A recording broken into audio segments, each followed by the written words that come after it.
Breathe better and sleep deeper with the Levoit Classic 160 Top Fill Humidifier. Don't wait. Check out the link in the video description to get your Levoit Top Fill Humidifier on Amazon today and enjoy a healthier, more comfortable home. Welcome to Gridiron Insider. I'm your host, and today we're talking about a topic that's got everyone in the football world buzzing: the NFL MVP award. Specifically, we're looking at Joe Burrow's chances of taking home the coveted title, despite his team not making it to the playoffs. You might have seen some eye-opening odds from our partners at DraftKings that say Josh Allen is your man for the job. But let me tell you, there's more to this story than meets the eye. Now, I know what you're thinking. How can Burrow possibly be considered for MVP when his team didn't even make it to the postseason?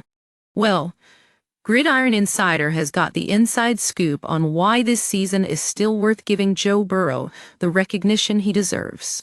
First of all, let's talk about the numbers. The guy put up some incredible stats: 4,700 yards and 34 touchdowns, leading the NFL in yardage and TD passes. And what's even more impressive is that he did it on a team that couldn't stop anyone. I mean, think about it. Gridiron Insider: Burrow had to score at least 250 yards and 3 touchdowns in 8 straight games just to keep his team afloat. That's unprecedented, folks. No one has ever done that in NFL history. And yet, despite all this, the Bengals still managed to lose 4 games when scoring over 30 points. You can't blame Burrow for that.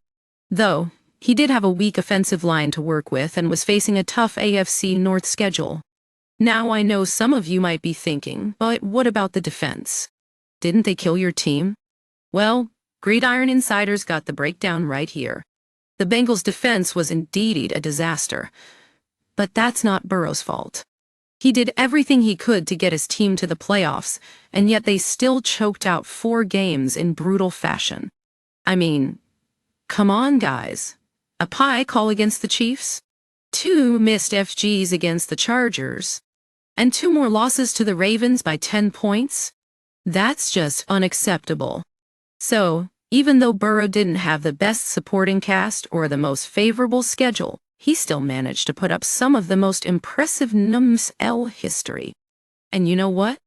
Gridiron Insider thinks it's time we give him the recognition he deserves, even if his team didn't make it to the playoffs. I mean, who cares about that when you've got a season like this on your resume?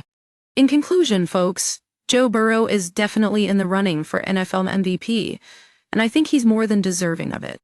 So, let's give it up for Burrow, one of the best seasons in NFL history, despite all the adversity he faced. And to Josh Allen fans out there who are saying, "But what about my guy?" Let me tell you, Gridiron Insider still thinks Allen is a top contender, but this is Burrow's year.